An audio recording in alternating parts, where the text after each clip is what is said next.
starting to record now, and yeah, floor is all yours, and that.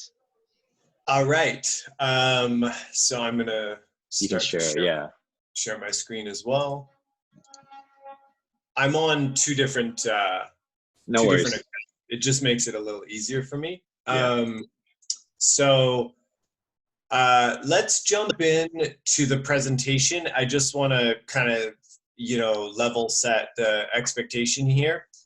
So today, guys, what we're going to talk about is something a little different. It's a little more focused on adoption of the Harmony Network. And one of the greatest things is that we can deploy smart contracts, and then we can interact with them from user-facing applications. So you've already done some version of this if you've used the staking dashboard. However, you've been using like staking commands. So basically those staking commands, like where you stake on a validator, so you're delegating, those commands are built in to the protocol themselves. So it's almost like that's like the hardware of the protocol. Smart contracts could probably be referred to as like the software. So we're all familiar with this. I just want to set it in context of sort of what we've been doing lately.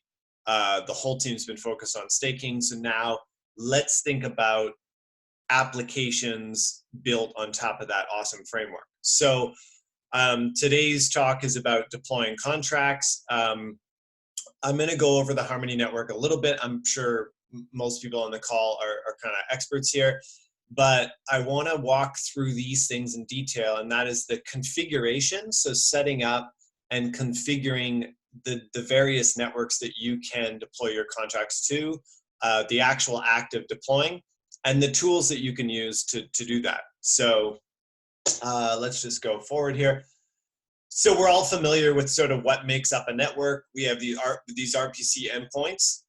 So it's really important to kind of keep your head in check as to which network you're trying to deploy to.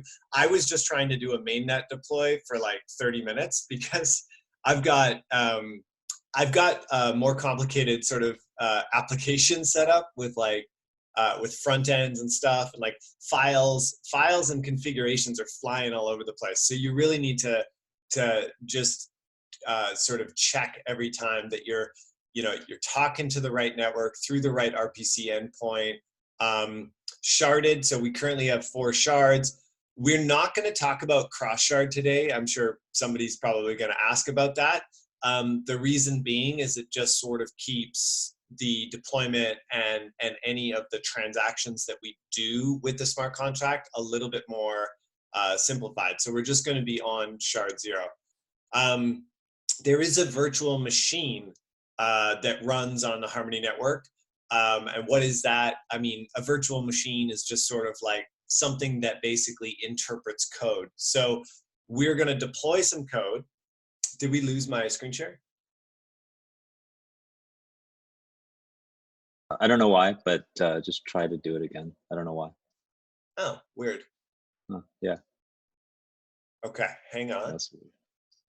Oh, yeah, the Zoom tab just crashed out for me on my laptop. Hang on. Oh. I'll be back in a sec. Oh, you're back. Yup. Okay, fast laptop, but sometimes things are not reliable. Okay, so virtual machine interpreting code. So what is that code? That's the code of our smart contract. See an example of that in a sec.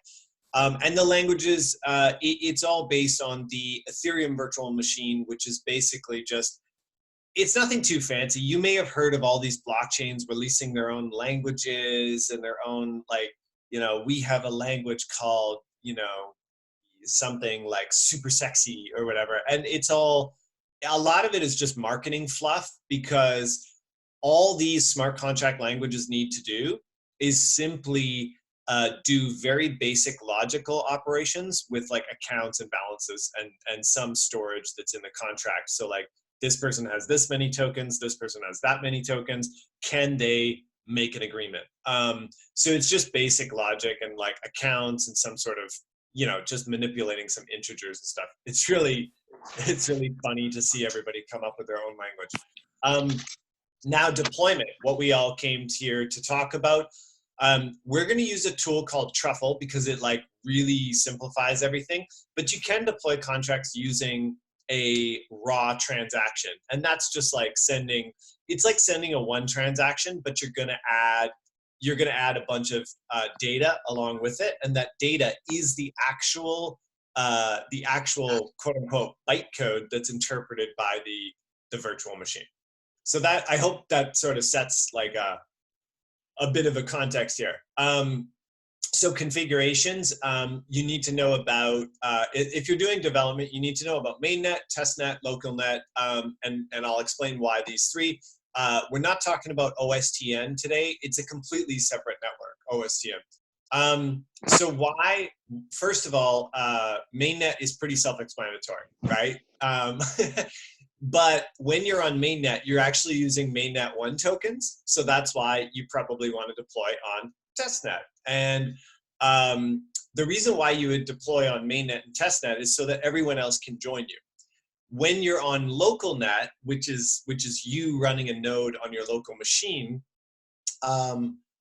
that isn't connected to anyone else. So for example, you can't like test your contract or your app on the local net unless somebody else is in fact on your local network. So think like LAN party, right?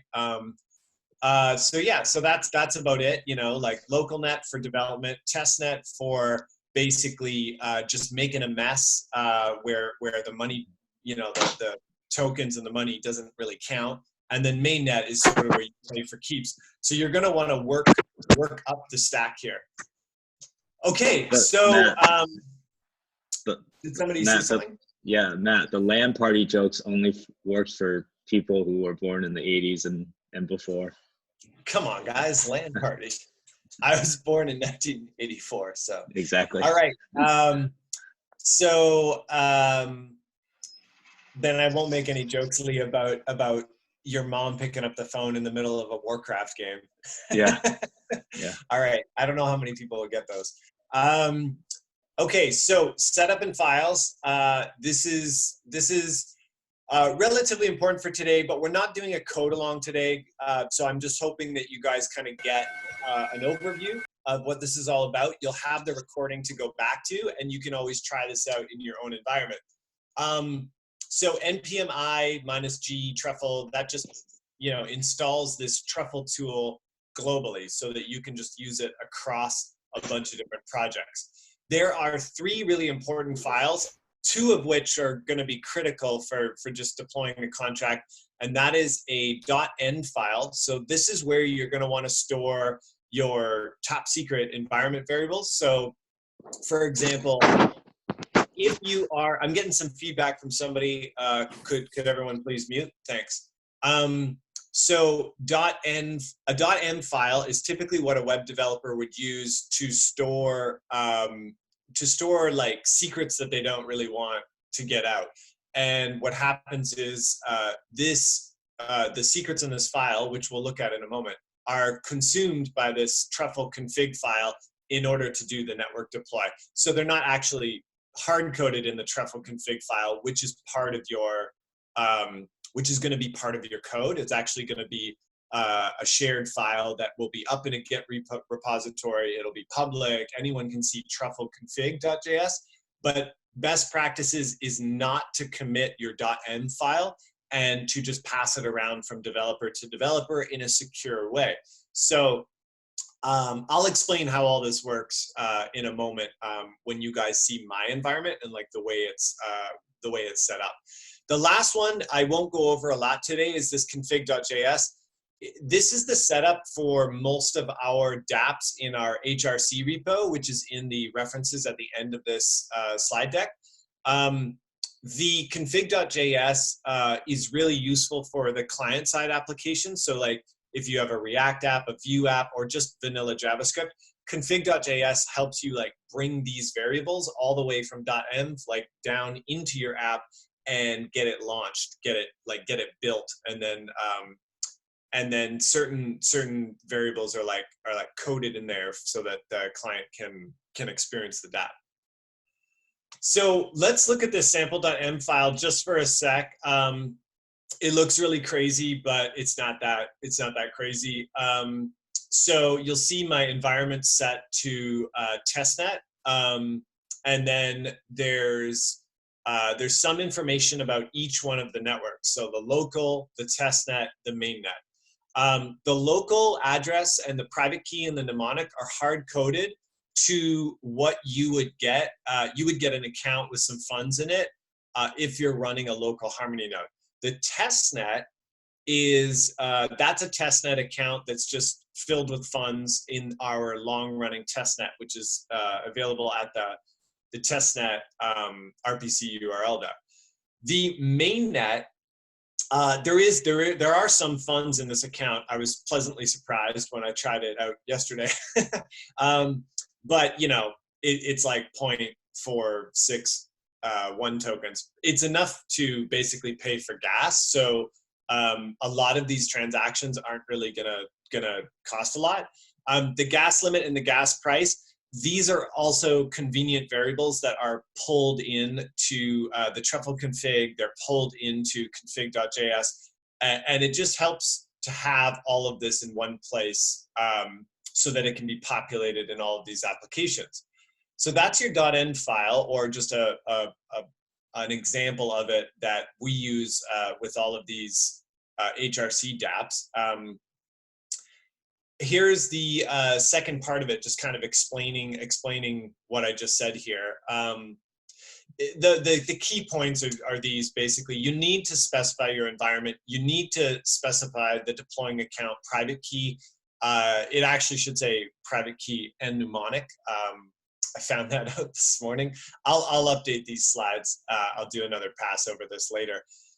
And then you need your network URL, gas limit, gas price. Don't touch them. You don't need to. That's a really high limit. That's a normal gas price. It's one. It's like the middle of.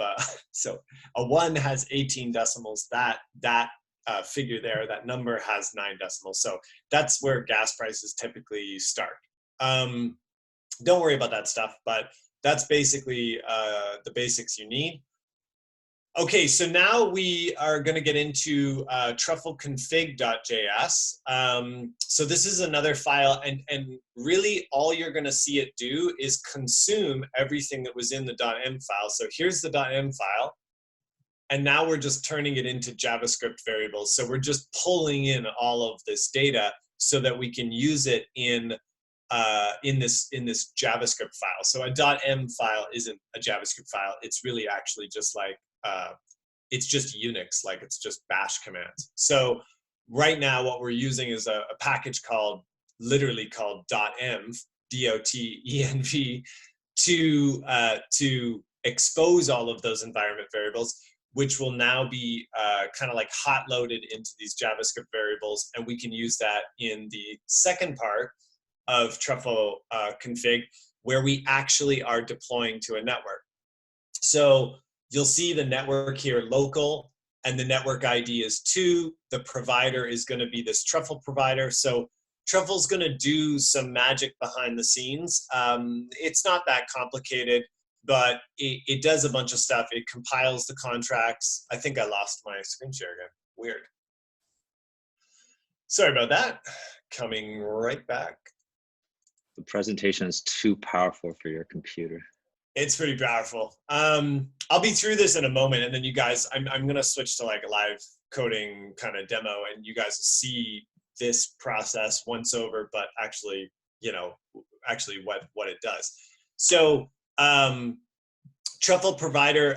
So truffle is going to, and this is still in truffle-config here. So truffle is going to compile your contracts on the back end. It's going to go to the local URL here, like local_URL.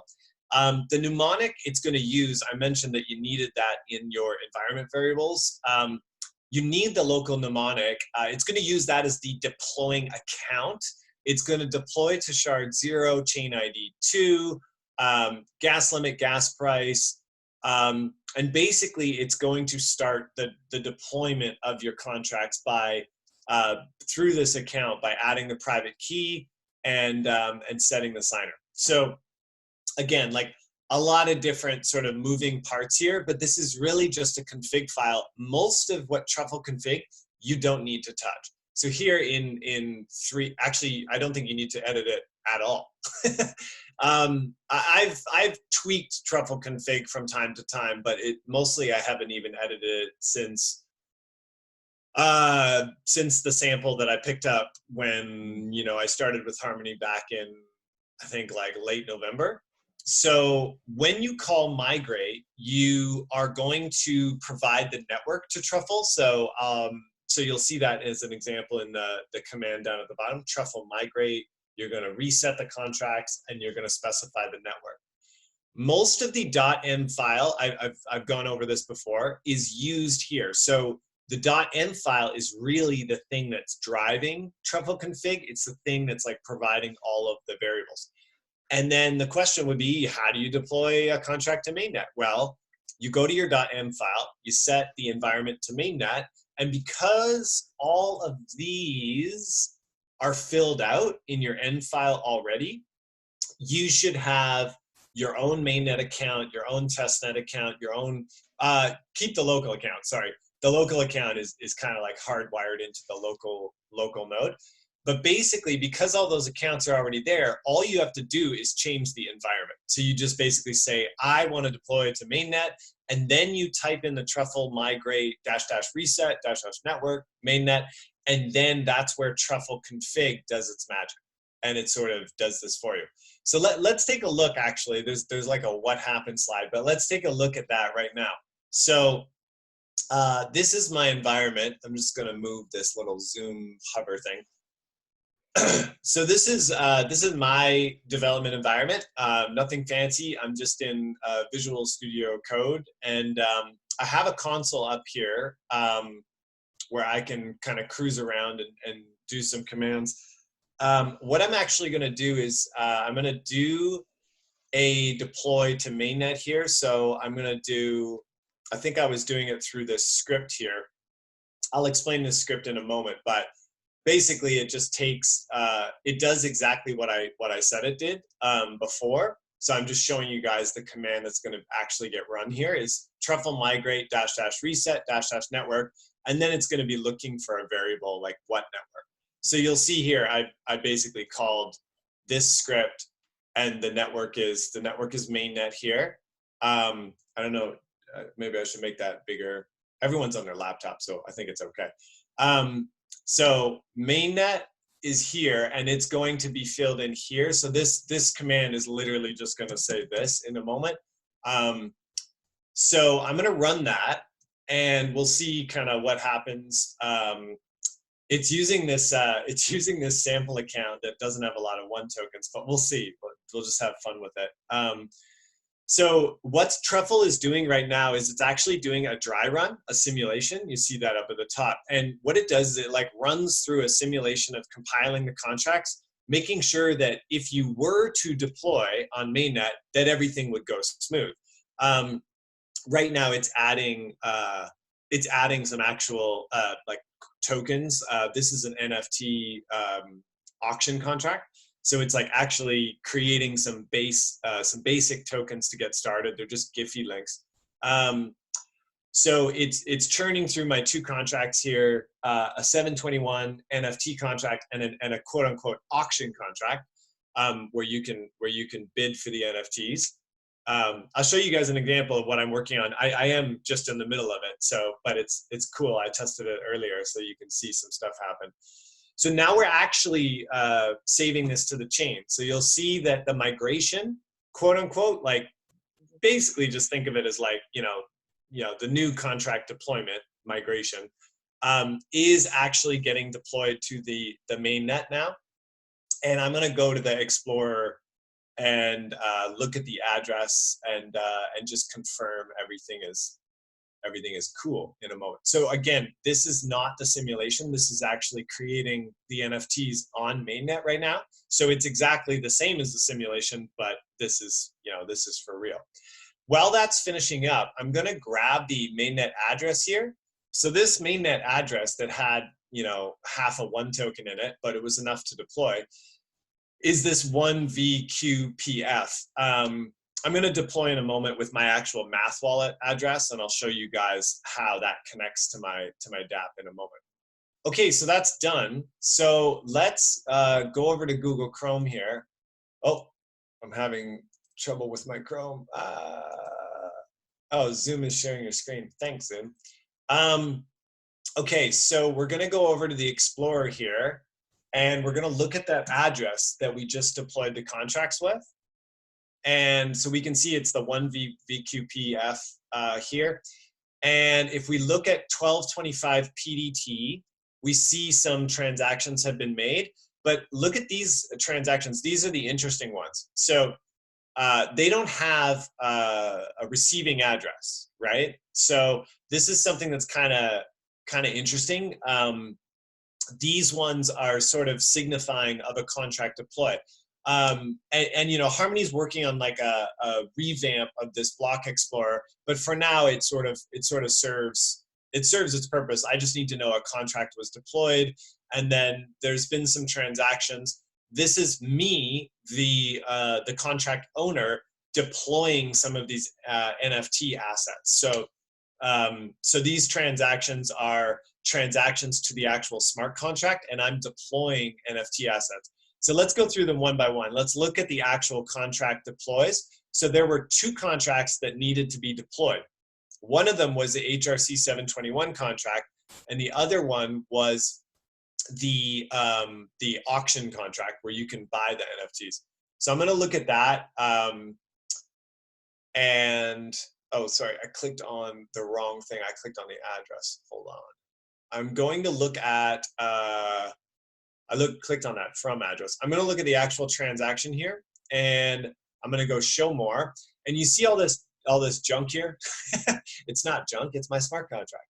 I can't scroll in here for some reason, but basically, when you see a big pile of data here as part of your smart contract transaction, and there is no to address, and it probably cost a lot of gas, that's kind of a signifier of a smart contract deploy. So let's look at the second one here. So it's not the one on the bottom I just clicked, it's this other one. So there's a different smart contract here. And again, it's just a big pile of data. What is that data? That's the actual smart contract itself. So again, going back to this virtual machine concept that I was talking about before. Okay, so that's on the mainnet. Now, some of the, let me go back to the address here. Some of the transactions that needed to take place, they can be found in this, in a JavaScript called, and you get this for free when you install Truffle, but I'm going to show you guys mine. You get and in the migrations folder, you get a deploy script. So I'm going to show you what my deploy script was doing here. So there's a bunch of sort of JavaScript stuff. I had a deployment with an HRC 20 token, so like a sort of a fungible token, but instead I'm just doing a straight NFT deployment here. And I made a bunch of URLs. I got some. I have some dogs. I also have some Giphy links. Don't worry about that. That's just me having fun. The real important part about the deploy is you're going to deploy the contracts. There's actually like a wrapper contract. Don't worry about that. I never said that. It's called migrations, but let's focus on the 2 contracts we're deploying: HRC 721 and HRC 721 auction. So we need to deploy HRC 721 before we deploy the auction, because how can you auction something that isn't there, right?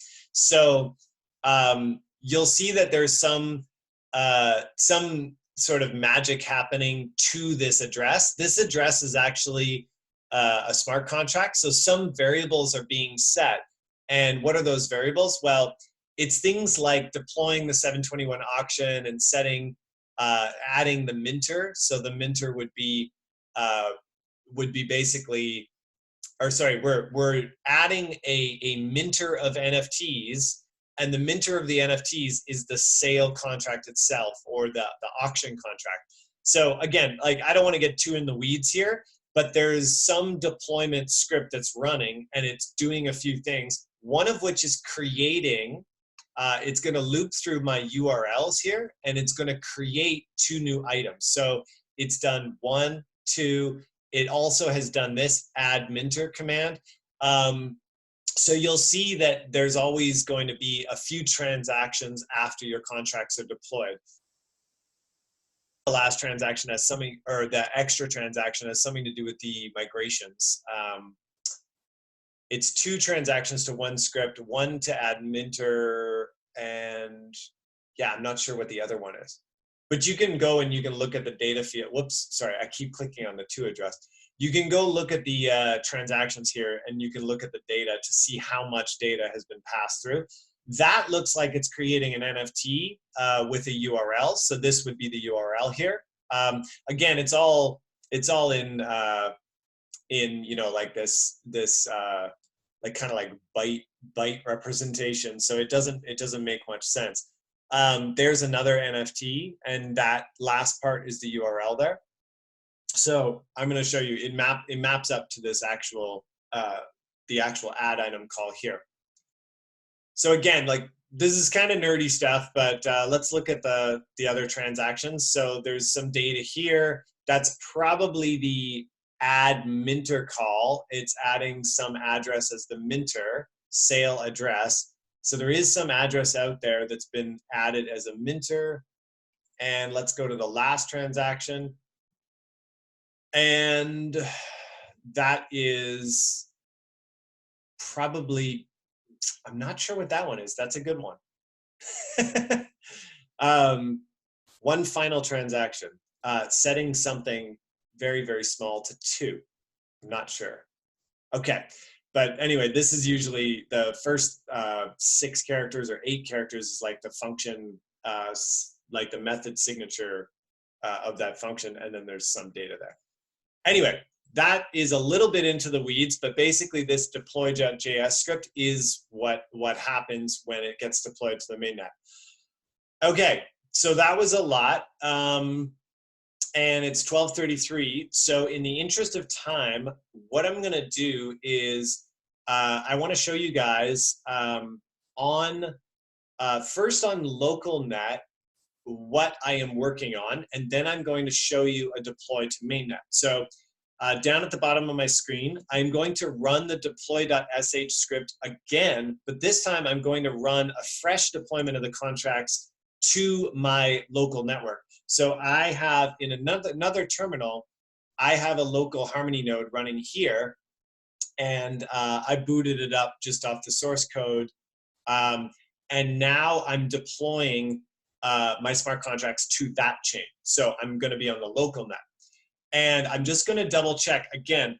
I mentioned that you need to check your RPC URLs. You need to check your contract addresses. You need to check everything about your environment before you consider that you're ready to interact with your smart contract. And the reason why is because you're going to lose your mind, because there's basically different contracts flying around. There's different addresses flying around for those contracts, and there's different networks, right?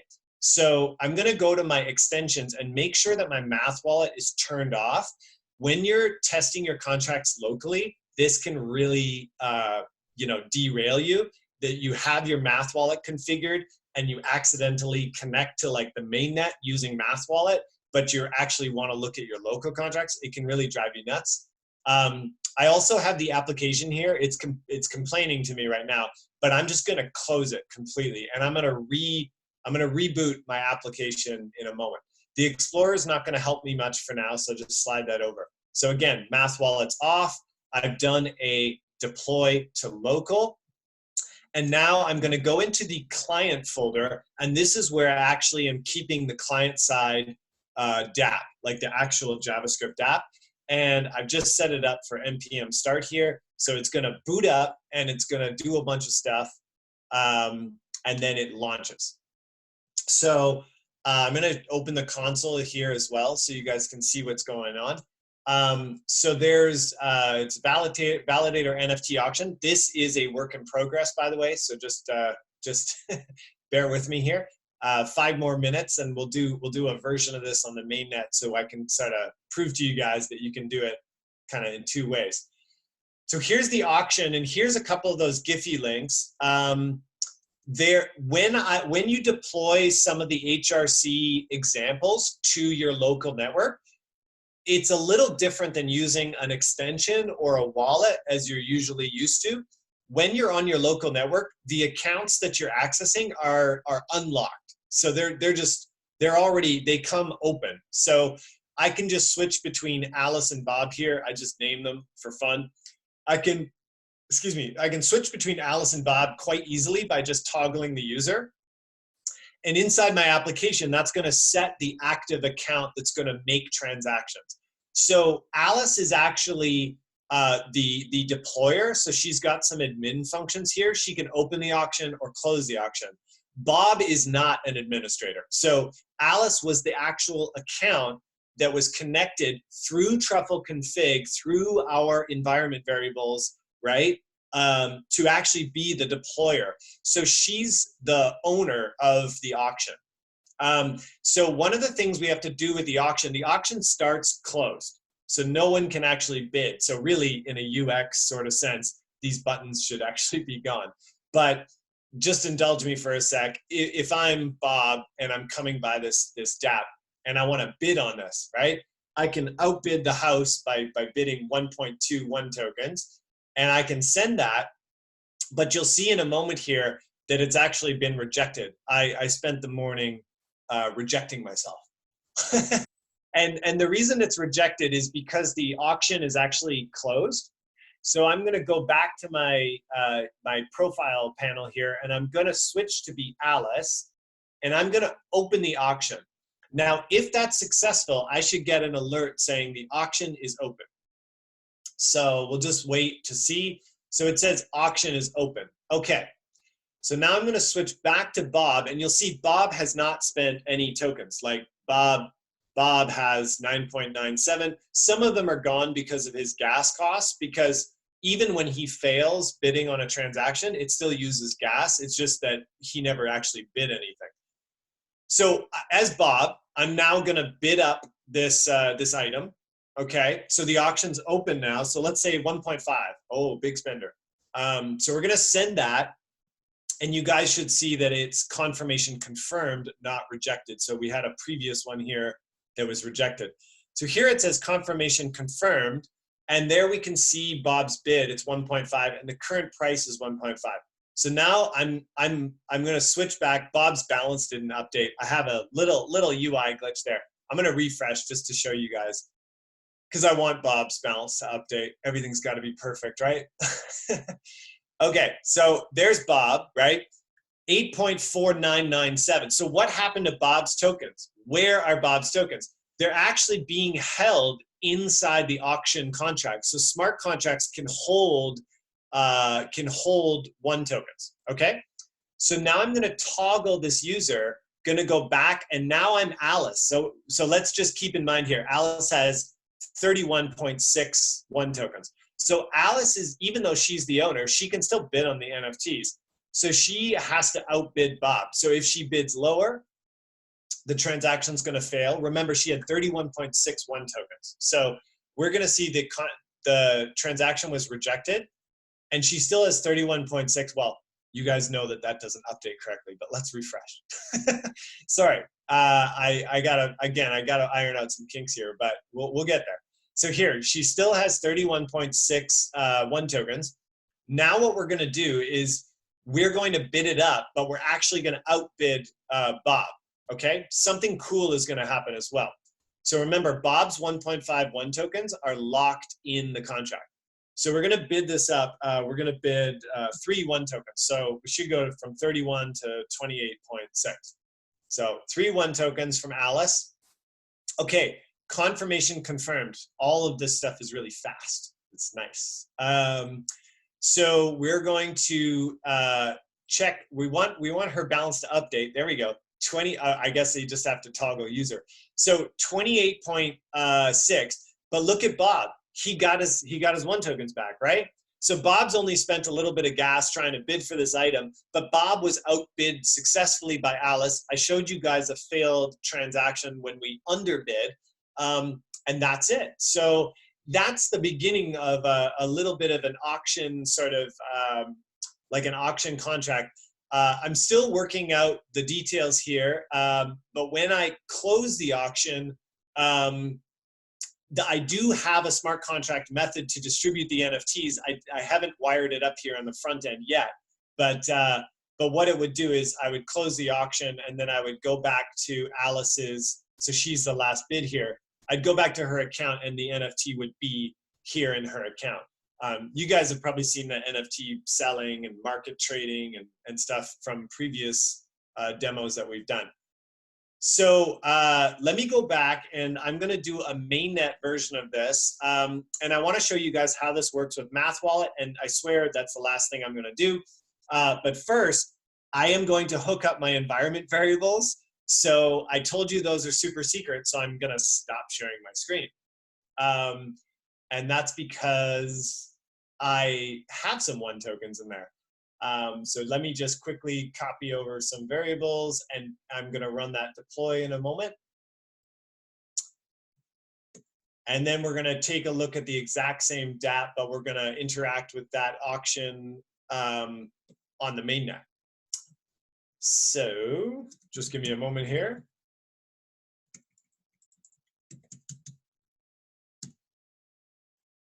So I'm just showing you guys this, like you should stop sharing your screen. Don't commit your .m file. It's usually good practice. There's actually a bot that will, that cruises around on GitHub and it makes sure that you didn't commit anything sensitive. So I'm back here sharing my screen. I'm gonna close the app. I'm gonna turn on Math Wallet. I'm gonna check my account here. I'm going to put in my password. I have this account here that's for the Harmony mainnet. I'm on the Harmony mainnet. I'm going to look at my deploy script here. Is it being deployed to mainnet? Yes, I have already. I know I'm showing you guys this. Oh no, that's my file. Okay, I'm going to hit the X. Okay, so I copied the private key and the mnemonic, and then I reverted those changes. So I got rid of them. So that's the old one, the account with like 0.41 tokens. So now I'm still deploying and saving this migration to the chain. So again, we're deploying the mainnet contracts now. Now, one thing I haven't shown you guys is how to get your contract addresses. So you're going to want to do that. It's in my presentation in the next slide here. So what happened? This is what happened. You know, you can see a contract deployment. And where are my contracts? Slide 11. So Truffle Networks output.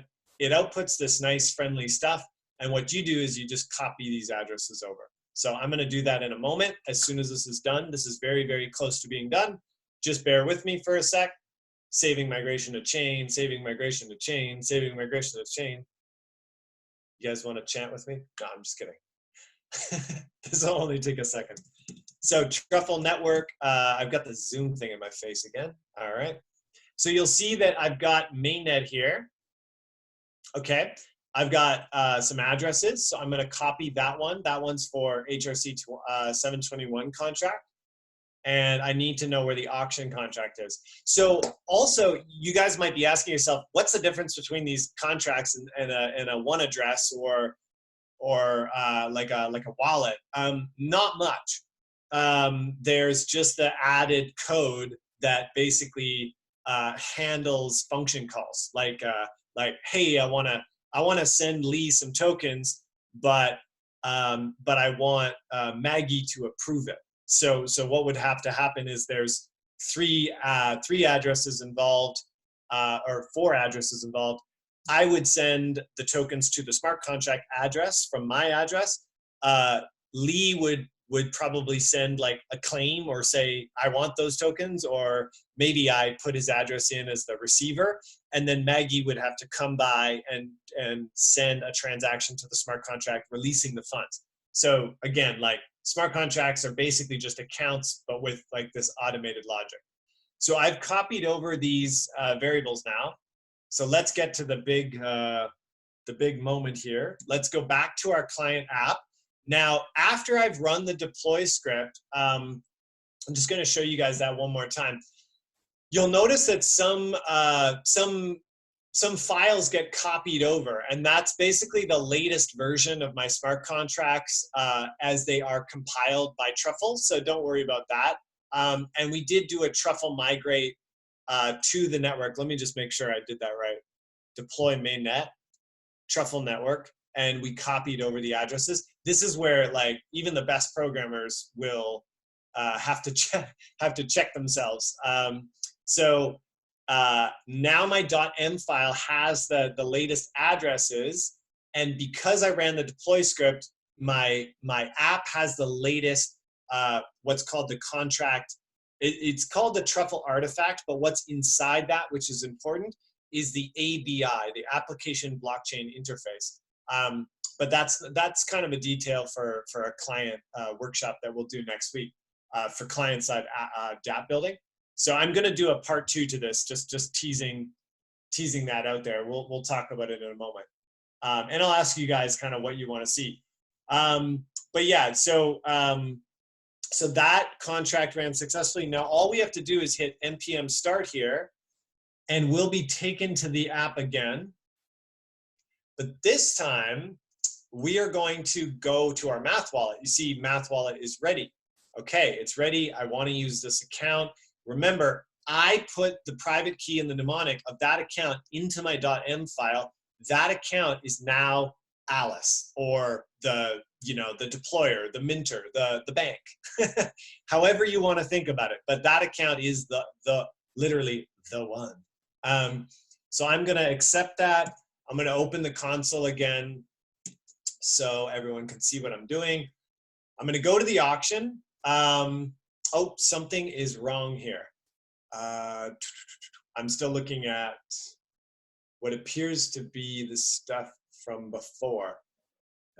Says, oh, I know what I did wrong. Yeah, just hang on. That's it in my end file. I think, were you going to say that, Lee? I was going to say it looks like it was on local. I don't know. Brownie just from the observation. Yeah. Brownie points for Lee there. Okay, so let's now what's cool about this is that if I change it in the end file here to mainnet, I'm just going to hit npm start again, and we just have to reboot the app. And it should now be on mainnet, looking for mainnet. So let's go to the auction. You'll see that the auction is different. Let's go to the account. What's that? Oh, that's some 1 tokens. Yeah, I was protecting my 178.9 1 tokens.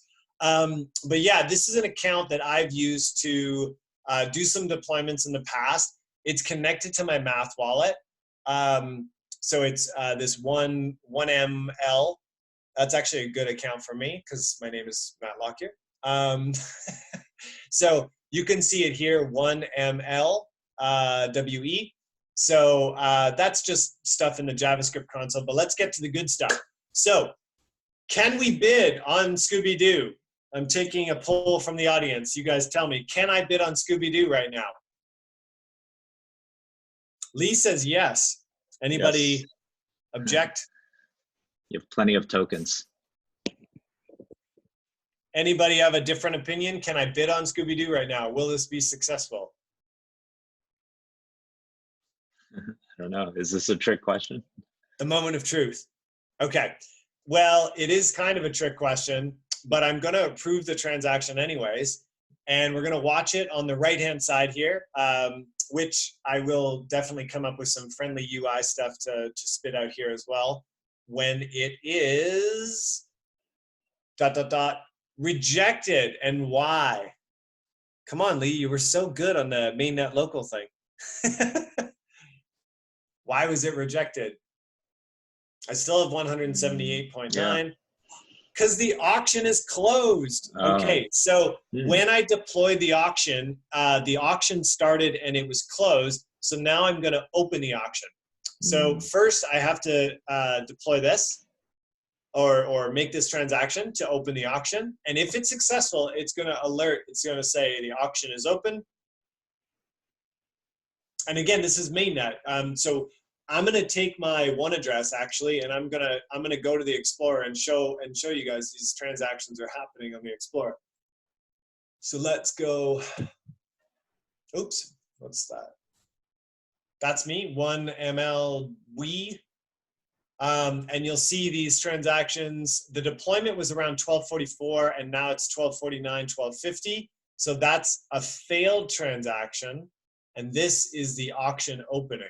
Okay, so you'll see that the data is different for these. So that's somebody trying to make a bid, I guess. And then if we go back, whoops, I always forget that these are down here. We go back. All right, and then that is what do you think that one means? That one is a Boolean, and it means true. Open. Yeah. Open the auction. Okay, so now back to the cooler part. You know, an actual app that people can use. So let's make a bid on this, and I am just going to kind of incinerate some one tokens here. They're going to be trapped inside this smart contract forever. By the way, I'm going to reveal something here. I just put in this one house bid just for aesthetics reasons. The house hasn't actually bid. There is no base price yet in my contract, so I'm just gonna deploy a little bit. That was just a little. Remember, guys, what you see on the UI isn't what's on chain. Dun, dun, dun. So I'm gonna accept that. We'll see what happens with this bid now. See if it gets accepted. So there we go. So it's 0.01 by me. Now I'm 178.97. Oh, whoops! I have to refresh. Sorry. I have to make sure it updates the balances after you make a bid. So it's 9.6. I'm gonna go to the auction and I'm gonna outbid myself. I'm gonna outbid myself with 0.02. And we'll see what happens. So I'm just checking that out. It's 0.21 accept. So we're gonna watch that go through.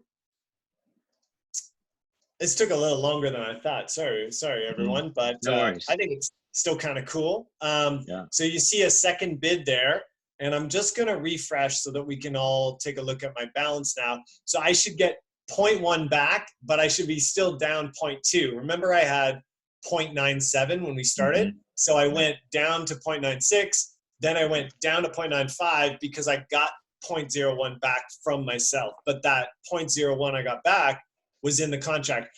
But unfortunately now there's 0.021 tokens on the mainnet that are locked inside a smart contract that I actually don't have the ability to withdraw the funds from because I haven't written that part of the smart contract yet.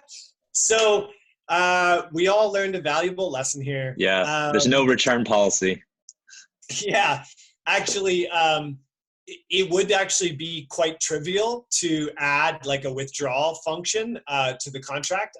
Most smart contracts, they do this sort of behavior. They collect a reasonable sort of balance of the native token in exchange for some asset, and then they periodically withdraw those funds, provided that the users aren't coming back to that contract and they don't need those funds anymore. So that's my demo. I was showing you guys a little bit of a work in progress there with the NFT auction. We are going to take, let me get into my drive here actually. We are going to take the validator profiles that we have done for our awesome validators. Where are they? Partner success, maybe? No, somebody shared them with me. Ecosystem. Nico shared them with me. Yeah. I can't remember where they are. Do a search in the search bar. Yeah. Google Drive.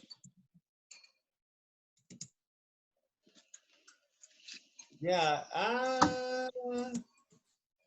I don't know why it's not in my history here. But anyway, you guys have all seen the validator profiles. We're going to do a, oh, my screen share crashed out again. Okay, well, we're at the end here. So I'm going to do a validator NFT demo, but it's actually going to be on mainnet. So we're going to set up a website with those validator profiles to commemorate the launch of staking, open staking. And we're going to have an NFT auction where we'll leave it open for maybe like a week or something, whatever feels good, and then we'll have people be able to kind of own these validator spotlights, the cool graphics we made from all our validators. We have over 20 of them, so it'll be a nice auction gallery. I'm going to kind of set it up like a gallery view, and then we'll have different people being able to bid. I'm probably going to add some, because looking at like bids from addresses is kind of lame. So I'm going to probably have people be able to put kind of like a memo on a check field. You'll be able to kind of put your name on it. So these things do take time, though. You have to write the contracts. You got to test the contracts. You have to test your app locally. Then you have to do deployments and stuff. So it gets a little crazy. Yeah, we've got time. I don't have a hard stop at 1, but we could do some questions for a bit. And just so you guys know, we will do more talking about the actual building of the dApp and connecting to the dApp, connecting to your contracts from a dApp next week in like a part 2 to this. Any questions? So, first of all, awesome. Thanks, Lee. You're my biggest fan. Yeah. I guess I'm the only fan on this call. But yeah, that was really awesome. Let's see if POps want to jump in first, or C7 or Gizm. Thanks, Matt. Yeah. I was listening in the background. And I do want to say, like, without getting any reinforcement from us, you kept your energy pretty high by yourself, like making jokes by yourself and then laughing and then continuing. So it's, yeah. You've done this before, I guess. I've done it a few times. Yeah. For anyone who doesn't know my background, I spent like probably 4 years lecturing computer science, like on and off. And before that, I was a teaching assistant at the university for like 3 years. So makes sense then. I've been explaining stuff for a while.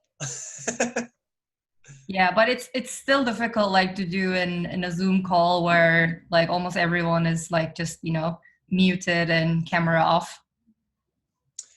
Well, I hope that we have a good recording now, and I really hope that this recording, like, I mean, when I think about, because we started a little late, when I think about having a 50-minute recording of somebody actually taking me through the things that would go wrong or the things that I need to know when I'm deploying a contract, I think that's like having like asynchronously somebody can watch that video and have like a buddy. They're cracking jokes and helping them to deploy their contracts to mainnet. Yeah. Got some YouTuber skills there. Yeah, let's see. Do we have a question there? JB was on. JB was, yeah. No, sorry, JB. man. There was something here. There was something over here, so. Oh, a cat. Yeah, man. Oh, sorry. Maybe. I'm not. Yeah, thanks a lot, Matt. I will maybe have one question. I saw a lot of Ethereum and gas stuff in the smart contract creation. Why is it that? Is because it comes from Ethereum, or we will still have relation to that? Or how is the economic of the smart contract? We will also have something like gas. Yeah, that's a great point. So there are because actually Truffle is a tool that it's not really designed for many other networks. Excuse me, other than Ethereum, and you'll see in our config files and in the slides and stuff, there's little like, .eth this, .eth that. That's really just to make that tool work for us in terms of deploying to our network.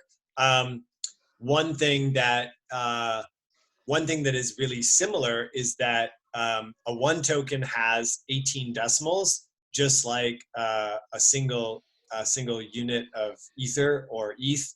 And so a lot of the utilities to convert those numbers are the same. So sometimes when we're dealing with Truffle, which again, it's not really designed to deploy contracts on Harmony. We just talked to the Truffle guys a long time ago, like back in I think September.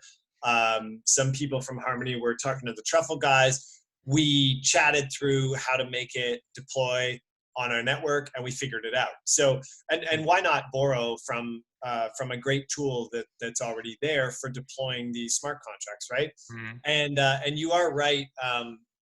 Sorry, I don't know how to pronounce your name. Jonat is correct. Jonat.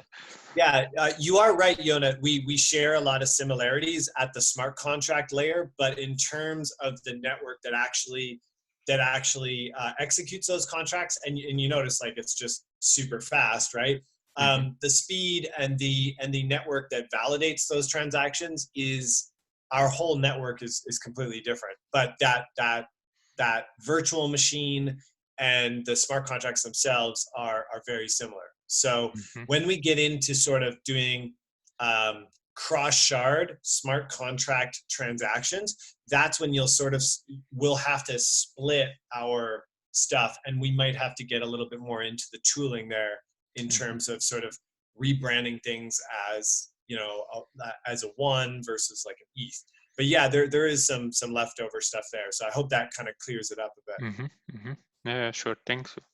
Also, maybe another question: will we also have a standard like ERC20 and for NFTs similar? So, for example, if someone comes and wants to create his own token on Harmony, if there's going to be a standard like HRC20 or something like this for Harmony. Yeah, I'm going to share my screen again and go back to the presentation and point you to the last slide here.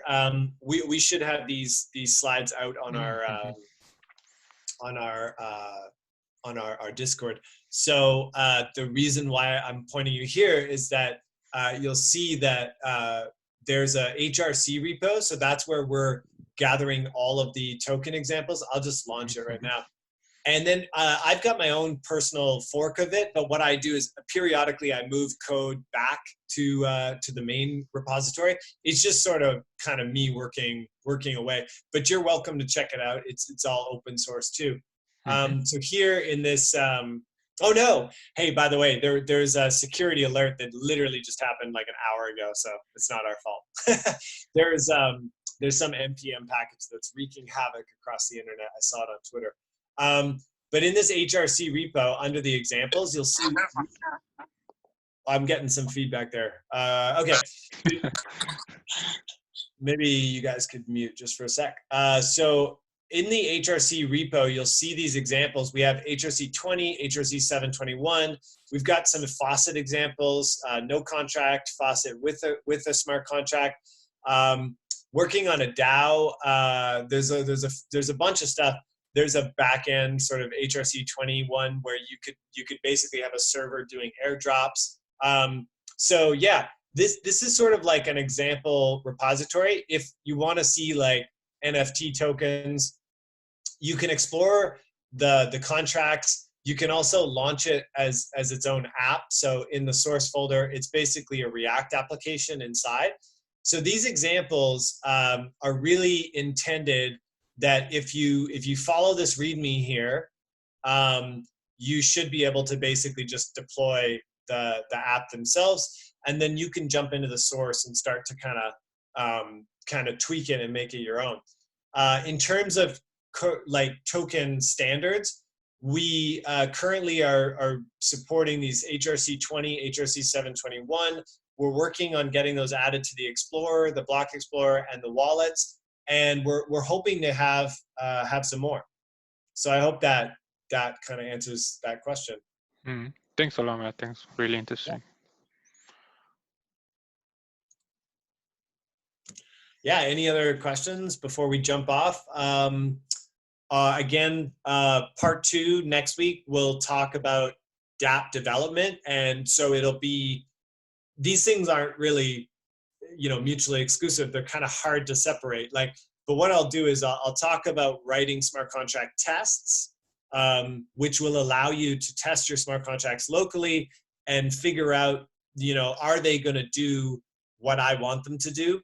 And you'll see that that cycle is really fast. You don't have to wait to deploy all the time. You just testing them within like a really virtual node that's just super fast. And then what we'll do is we'll focus the second half of part 2 on actually building dApps and what that sort of looks like. Any other questions?